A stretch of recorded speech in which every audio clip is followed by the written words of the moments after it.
saatnya kita berdoa. Berdoa dimulai. Berdoa selesai. Siapa yang tidak hadir hari ini? Alhamdulillah masuk semua ya. Baiklah, kita hari ini belajar tentang dongeng.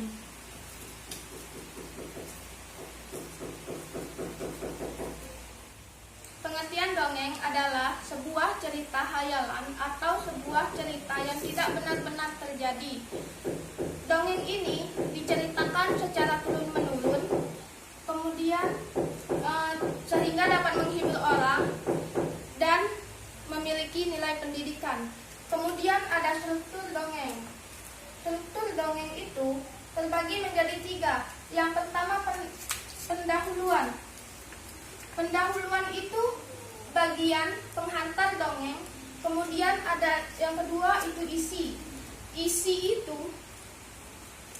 itu bagian penting dari dongeng atau isi kejadian dongeng. Kemudian penutup. Penutup itu bagian akhir dari pembuat cerita dongeng. Selanjutnya jenis-jenis dongeng. Jenis-jenis dongeng ada 5. Yang pertama mite. Mite itu jenis dongeng yang menceritakan tentang ilmiah. Yang kedua itu sage. Sage itu jenis dongeng yang menceritakan tentang kepahlawanan, kesaktian, dan keberanian. Yang ketiga yaitu ada fabel. Fabel itu jenis dongeng yang menceritakan tentang hewan, di mana hewan-hewan tersebut berperilaku seperti manusia. Contohnya dongeng seperti kancil dan buaya. Kemudian ada legenda.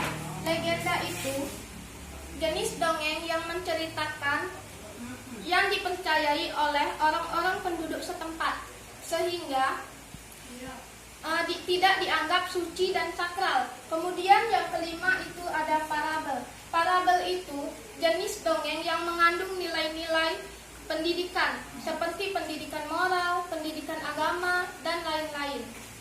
Kemudian ada unsur-unsur intrinsik dongeng.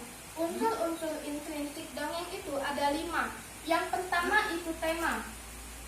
Tema itu adalah ide, pikiran, atau suatu gagasan dari dongeng. Kemudian ada alur. Alur itu jalan cerita dongeng. Kemudian ada latar. Latar itu terbagi menjadi 3.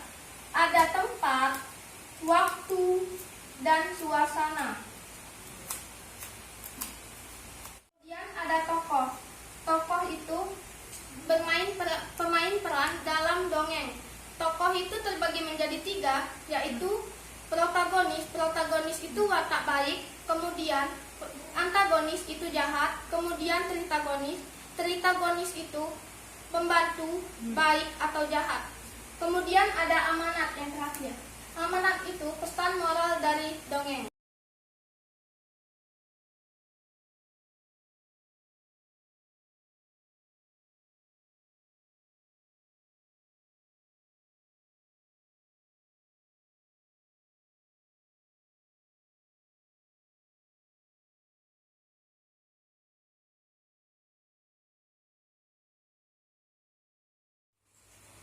Hai nenek tua, apakah engkau tahu nama saya?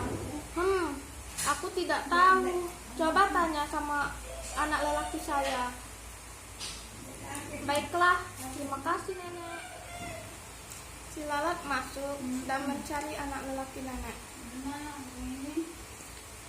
Hai anak lelaki, apakah engkau tahu nama saya? Saya tidak tahu. Coba tanyakan kepada parang saya. Parang, apakah engkau tahu nama saya? Si parang pun tidak menjawab pertanyaan dari si lalat. Lalat pun terbang mencari dan bertanya dan bertemu dengan orang lain. Satu orang pun tidak akan menjawab pertanyaan lalat. Sang lalat kan bertemu dengan kuda. 2 ekor kuda. Hai kuda, apakah engkau tahu nama saya? Saya tidak tahu. Coba tanyakan sama anak saya yang baru lahir. Hai anak bayi kecil, siapakah nama saya? Nama kamu adalah La. Ya, benar sekali. Terima kasih, nama saya Lalat. Saya pun ingat kembali. Terima kasih bayi kecil kuda.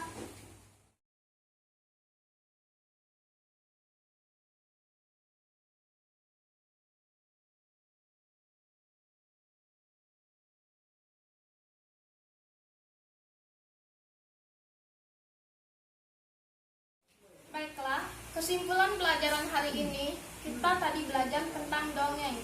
Dongeng tadi pengertiannya sebuah cerita hayalan atau sebuah cerita yang tidak benar-benar terjadi.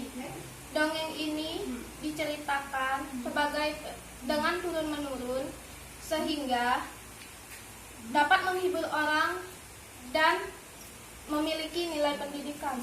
Tadi kan ada struktur dongeng. Struktur dongeng itu ada pendahuluan, isi, penutup, jenis-jenis dongeng. Ada 5. Yang pertama itu mite, yang kedua sage, yang ketiga fabel, yang keempat legenda, yang kelima itu parabel. Kemudian ada unsur-unsur intrinsik dongeng. Yang pertama itu tema, yang kedua alur, yang ketiga latar. Latar itu terbagi menjadi 3, yaitu tempat, waktu, dan suasana. Kemudian ada tokoh. Tokoh itu bermain peran dalam dongeng. Ada 3. Yang pertama itu protagonis. Protagonis itu baik, kemudian antagonis itu jahat, tritagonis itu pembantu, sebagai pembantu baik ataupun jahat. Kemudian ada amanah. Baiklah, sebelum kita akhiri pembelajaran, ada baiknya kita berdoa. Berdoa mulai. Berdoa selesai. Ibu akhiri, wassalamualaikum warahmatullahi wabarakatuh.